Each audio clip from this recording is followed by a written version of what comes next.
Sally that girl in the kitchen.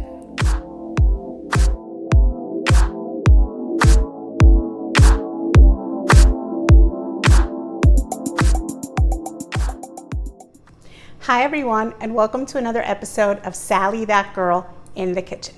In today's episode, I'm going to teach you how to make Hamantaschen. Yes, the typical triangular cookie that we eat during the festival of Purim. They are absolutely delicious no matter what you choose to fill them with. Of course, I'm sure you've seen the different varieties. They have poppy seed, prune, Nutella, dulce de leche. There's so many different options these days, but I'm going to go with two pretty classic fillings. I'm going to go with a prune and an apricot filling. So we're going to be using stewed prunes and stewed dried apricots to make these yummy, delicious fillings that will stay together and not get runny and deform your cookie as it bakes. So you'll have a beautiful and delicious Hamantaschen. So let's not wait another second and let's get started. For the dough part of today's recipe, you will need 3 sticks of room temperature butter, 1 cup of sugar, 2 large eggs, 1/3 cup of orange juice, 1 tablespoon of pure vanilla extract, 4½ cups of all-purpose flour, 2 teaspoons of baking powder, and some non-stick cooking spray. To make the prune filling, you will need 2 cups of pitted prunes, 1 cup of water, 1/4 cup of orange juice, 1 teaspoon of orange zest, 1/4 teaspoon of salt, and 1/3 cup of light brown sugar. To make the apricot filling, you will need 2 cups of dried apricots, 1 cup of water, 1/4 cup of orange juice, 1 teaspoon of orange zest, 1/4 teaspoon of salt, and 1/3 cup of regular white sugar. You will also need 2 large cooking sheets, some oven mitts, some wax paper, some plastic wrap, some parchment paper, a large and a medium-sized bowl, and either a fork or a whisk, some wet measuring cups, some dry measuring cups, some measuring spoons, a rolling pin, a cooling rack, a zester for your orange, a small bowl and a fork, and either a 3¼ inch cookie cutter, biscuit cutter, or even a glass with a 3¼ inch diameter will do. And finally, you will need 2 medium-sized pots, both of them with lids, and 2 spoons. We will be making our fillings on the stovetop, and then of course we will be baking our Hamantaschen in the oven. So now that we have all of our ingredients and our tools together, let's get started. The first thing you're going to want to do is add your room temperature butter to your large bowl. We won't be needing a handheld mixer because we are going to be creaming our butter and sugar just by using a fork. As long as your butter is room temperature, it's really easy to do. So once you have your 3 sticks of butter into your bowl, then just pour your sugar right on top of your butter. Now grab your fork, and with your fork, you're just going to use it to break that butter apart and to just bring it together and just kind of mash it with the back of the fork. And you're going to see how quickly you can cream the butter and sugar together, and it just forms this delicious sweet mixture. The whole process shouldn't take more than a minute or 2, but it is important that you don't melt your butter. You do want your butter room temperature so that you get this nice, creamy, thick mixture. So once your mixture is nice and creamy, bring over your eggs and one at a time, break each into a bowl, and then just beat it with a fork because we want to add them one at a time and incorporate them one at a time into our butter and sugar mixture. Now, once you've incorporated the first egg, then of course repeat the process with the second egg. Just crack it into your bowl, beat it nicely with a fork, and then add it to the mixture and incorporate it. Now, once both of your eggs have been well incorporated, measure out your orange juice and add it to the mixture. And then measure out your vanilla and also add it. Oh, how I wish you could smell this right now. This is incredible, so delicious. So grab your fork and bring all of these incredible flavors together. And don't worry, your mixture is going to look a bit curdled, but that is completely normal.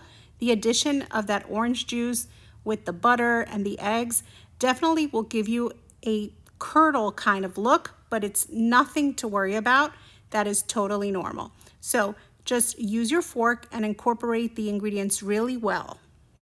Now, once everything is well incorporated, set this bowl aside and bring over your other bowl and measure out your flour into it. Then measure your baking powder, and you are going to add your baking powder into your flour.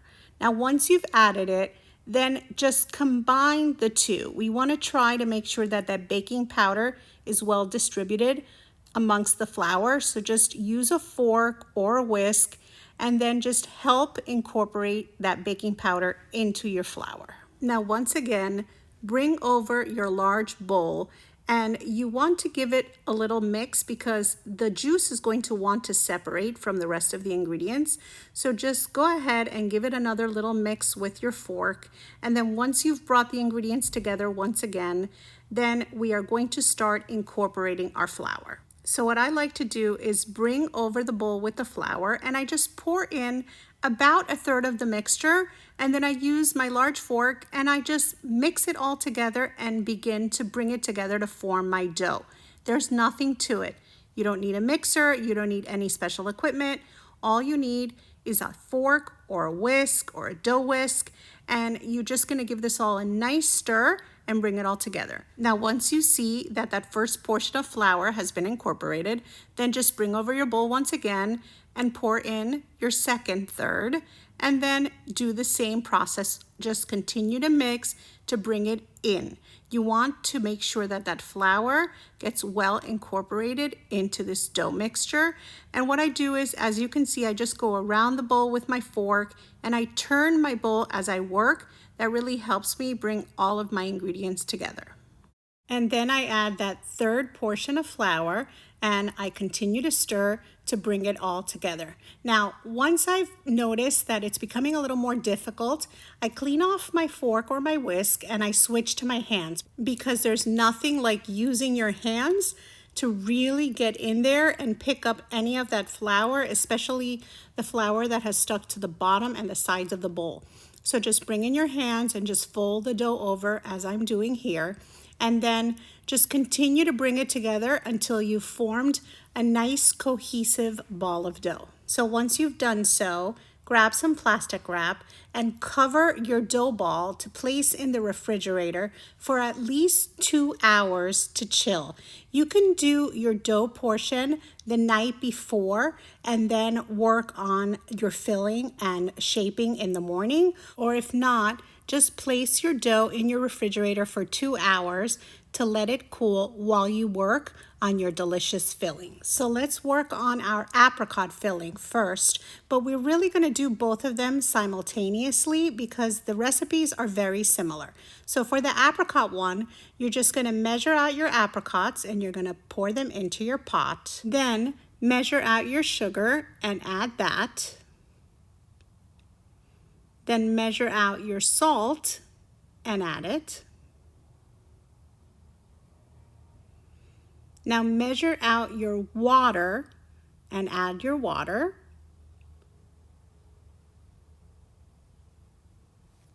Now measure out your orange juice and add that. Of course, you can use the juice from your orange if you'd like, or you can use bottled orange juice. And then grab your fresh orange and then zest it. You want about a teaspoon or so of that orange zest. So just remember that you only want to scrape off that orange part.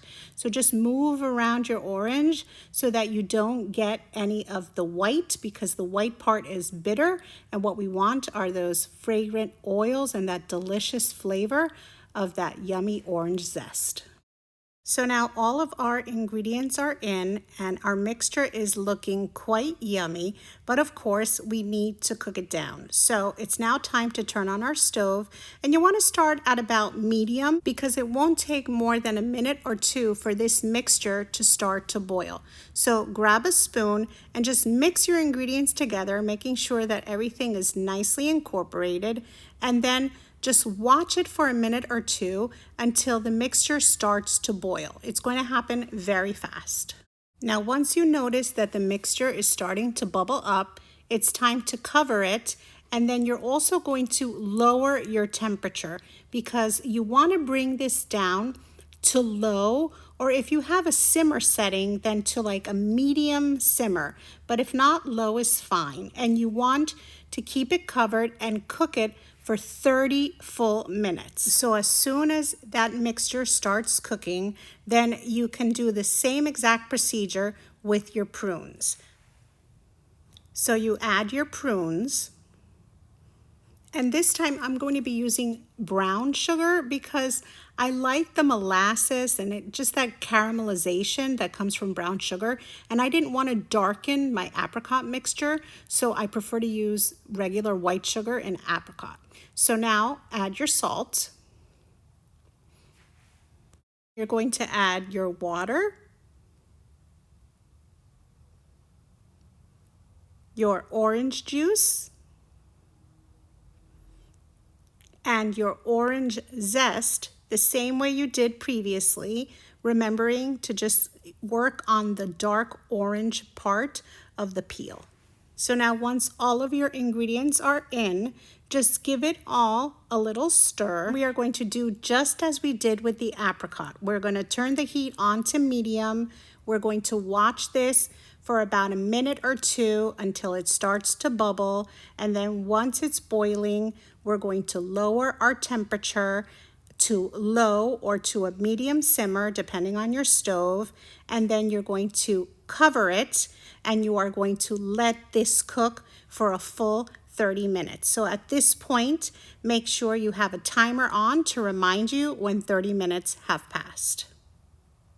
You can occasionally give them a little stir during those 30 minutes, but they don't really need much attention. They just need to simmer very softly. And after 30 minutes have passed, then you turn your heat off and they are ready. Now you'll notice that the apricots hold their shape a little more than the prunes do. So what I like to do is I use the back and the side of my spoon right there in the pan while the apricots are still hot, and I help smash them up a little bit. It just really helps to break up those apricots and really just mash them up. You can even use a fork and a knife if you'd like to help cut these up.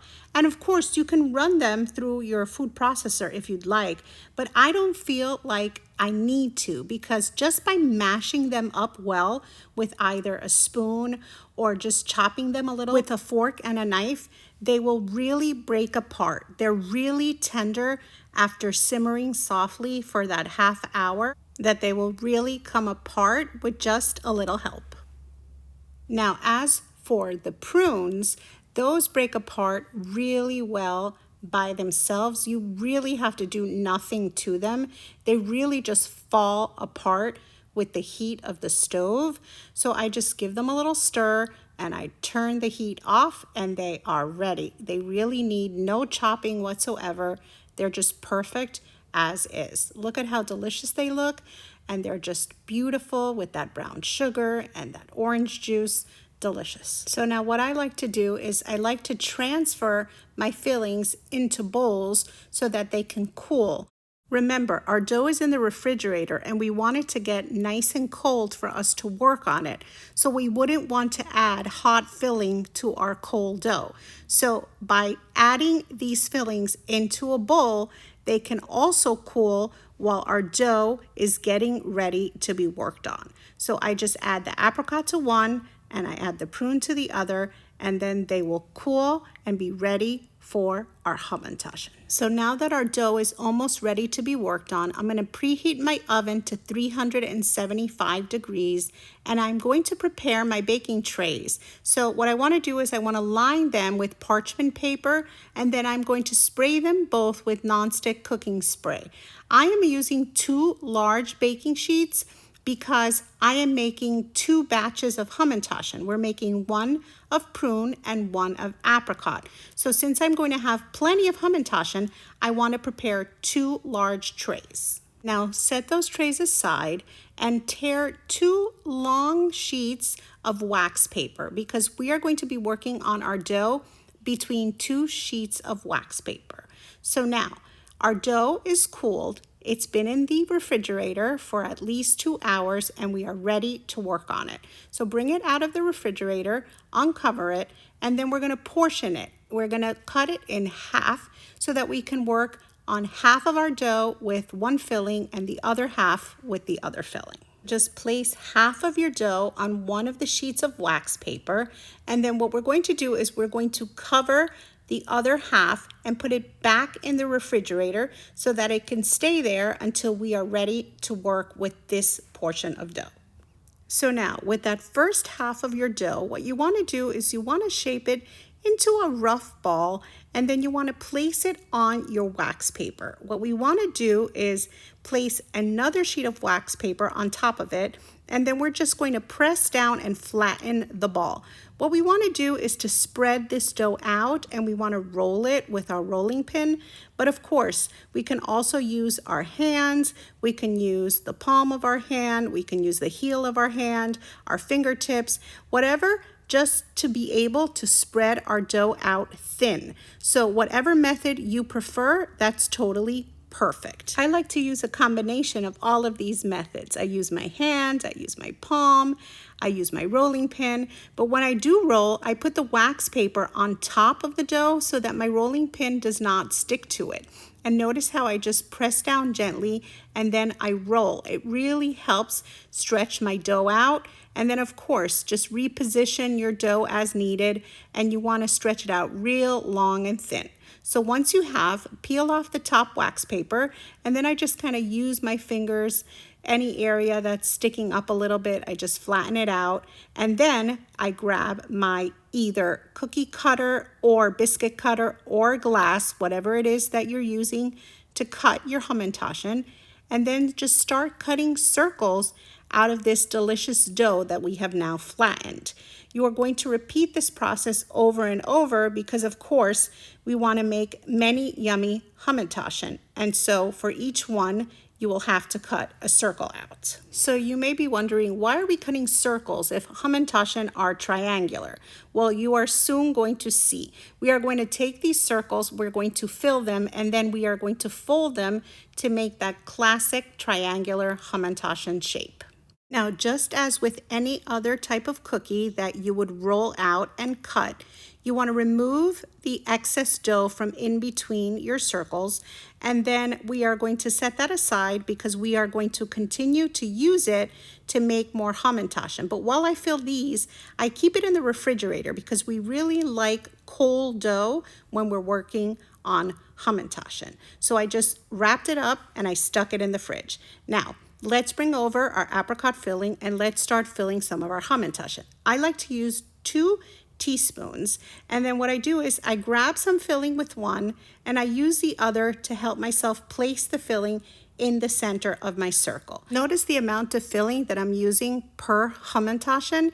It's not too much. I have to leave some space around the filling because I do want to fold these after all, and I want to make sure that that filling stays inside my Hamantaschen as it bakes. So make sure that you leave a little bit of space around your filling. So now, once you've distributed some apricot onto each of these circles, it's time to start folding and shaping our Hamantaschen. So what I do is I bring in one side of my Hamantaschen, and then I do the same for the opposite side, and I meet them at the top. So I'm making a triangular shape. And then once I brought those two together, then I just gently fold up the bottom and I form my triangle. Don't be afraid to pinch the ends together, to use your fingers to give your Hamantaschen its shape, even to press down the filling if you feel like it's popping out. It's perfectly fine. So what I do is I take these and I place them onto a tray. This is not the tray I'm gonna bake with. This tray is gonna go into the freezer before I bake. So you can spray it, you can put wax paper on it, or you can put them directly onto the tray and then put them in the freezer before you bake them. That is the trick to keeping this beautiful shape when we bake our Hamantaschen. And so that is really important. And why am I using a different tray? Just because I want a smaller tray to fit into my crowded freezer. But if your large tray fits, then you can do it directly on the tray you're gonna bake with. That's totally fine. So continue to shape your Hamantaschen and then place them on the tray that you are going to be putting into the freezer. And look how beautiful these look. That filling is perfect. It's just popping out a little bit just so that it shows itself off, and they look amazing. And then just place them onto the tray that you're going to be placing into the freezer before you bake. And continue to shape your Hamantaschen one by one to make that beautiful triangular shape that we are so used to. Now, of course, once you've shaped all of these Hamantaschen, then grab the other piece of dough that you have in the refrigerator and then repeat the same process. You're going to roll it out, you're going to cut your circles, you're going to fill them, you're going to shape them, you're going to put them on your tray, and then you are going to place that whole tray, once you've filled it, into the freezer. You should now have about 24 apricot Hamantaschen going into the freezer. So set a 20-minute timer to let them get really, really cold. So now pull out your other portion of dough from your refrigerator and bring it out. And we're gonna repeat the same process that we did the first time. We're going to shape it into a ball. We're going to flatten it a bit. We're gonna put it on some wax paper. We're gonna cover it with another sheet of wax paper. And there's our lovely prune filling. And then we are going to flatten it out and we are going to cut circles. We are going to fill our Hamantaschen and we are going to shape our Hamantaschen the same way we did with the apricot. And remember, as you remove the dough from around the circles, you can put it in the refrigerator until you're ready to work on that next portion of dough, because you want to keep the dough cold as you work. It makes it a lot easier to shape your Hamantaschen that way.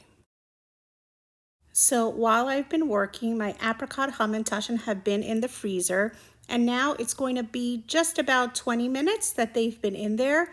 So I'm going to be removing them from the freezer because it's time to bake my first tray. So what you want to do is go over to your freezer and bring out the frozen ones, or semi-frozen I should say, and then remove them from that tray and place them onto your prepared tray that has been sprayed with nonstick cooking spray on some parchment paper. Of course, if you put your large tray in the freezer that was already prepared, then you don't have to go through this step. And if you notice that any of your Hamantaschen stick a little to the tray that was in the freezer, then just use a round tip knife to remove them and place them onto the tray for baking. So now place your tray of Hamantaschen into your hot oven on a center rack for them to bake, and set a 12-minute timer for them to start baking. After the 12 minutes, they're looking beautiful. You want to pull them out and turn your tray around and set another 3-minute timer for them to finish baking. And then you can bring them out because they are absolutely gorgeous. The dough is perfect.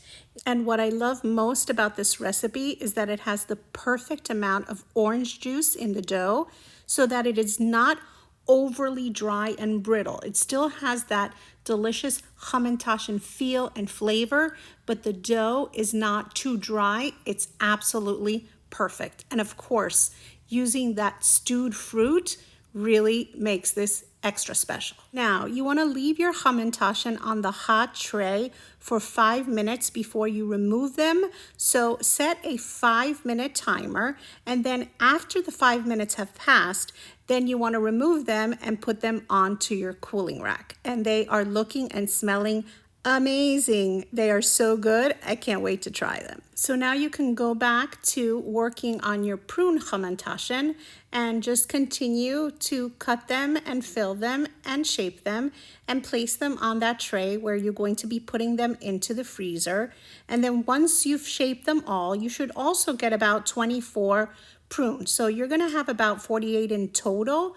And so once they're all shaped, just put them on that tray and you're going to stick them in the freezer just like you did with the apricot ones for 20 minutes before it's time to bake them. And just like you did before, set a 20-minute timer to remind you when to take these out of the freezer. And while those were freezing, I took the time to plate my apricot Hamantaschen that are now cool, and they look so delicious. Look at how beautiful they are. They're just perfect. You don't want them overly brown because you don't want your dough to be dry and brittle.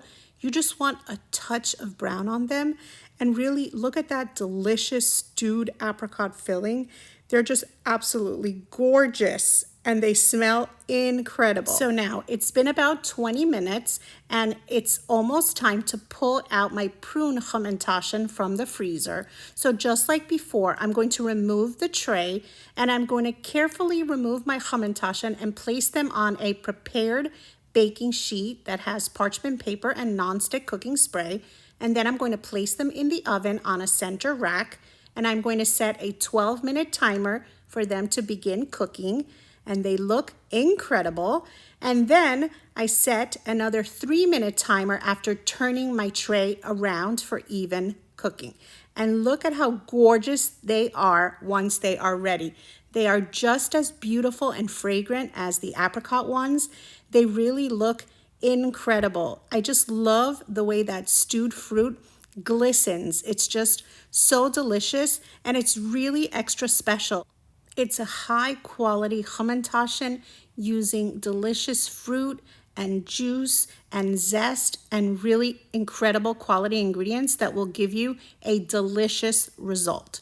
So just like before, we're going to leave these Hamantaschen on our tray for 5 minutes and we're going to set a 5-minute timer to just let them sit there and finish getting beautiful. And then after the 5 minutes, we can remove them and place them onto our cooling racks. And really, they look and smell so good. I cannot wait to eat these. I don't even know which one to start with because they're just both so lovely and they're just beautiful. They glisten in the light and they're fragrant and that beautiful color of that dough is just absolutely perfect. And they are going to look incredible. Now I'm going to plate the prune ones and look how beautiful they are. Really, tell me that this is not incredibly inviting. They're just so lovely. You're not going to know which one you want to have first because they're really that delicious. So I'm going to grab a couple of these beauties because of course I have to try them both. I mean, that prune looks so delicious. And look at that beautiful color on the dough. It's perfect. Wait till you try these. They're just the perfect consistency. But of course, I'm also going to have to try an apricot one because I need to see how delicious these are too. So lucky me, I get to try both. And look at how beautiful that dough is. They're just perfect. Really, they look incredible. And serving these to your family or your guests is going to be so much fun. Okay, so I'm going with the classic prune first. So let's try this one. Wow, look at how perfect it is. You see how it's not crumbling the dough? It's just perfect. It's still got that incredible Hamantaschen dough flavor and consistency. But it's not too dry. It's perfect. It's just the right texture and that filling is so delicious. Wow, it is, wow. Wow, this is so delicious. You're going to love them. They are so, so good. Wow. And now, of course, I can't just try one. I'm gonna have to try the apricot one too. Just as beautiful, just as lovely. That delicious filling is, oh, just look at that. Incredible. That delicious stewed fruit running throughout, and the consistency of the dough. Just perfect. You are going to love these. They're perfect. The texture is delicious and the filling is incredible. Really, you must try this recipe. So how incredible do these cookies look? They are absolutely beautiful with that typical triangular shape, and they're filled with this incredible stewed fruit that brings it over the top. It is really yummy, and that thick filling stays right where it needs to be, right in the center of this beautiful and delicious cookie. So if you've enjoyed today's recipe, don't forget to like, comment, and share. And of course, remember to subscribe to my channel and to touch that little notification bell so that you don't miss out on a single amazing, delicious, different, typical recipe that I have planned for you. And if you're not following me already on social media, please follow Sally That Girl in the Kitchen on Facebook, Instagram, Twitter, and Pinterest. See you next time. Sally That Girl in the Kitchen.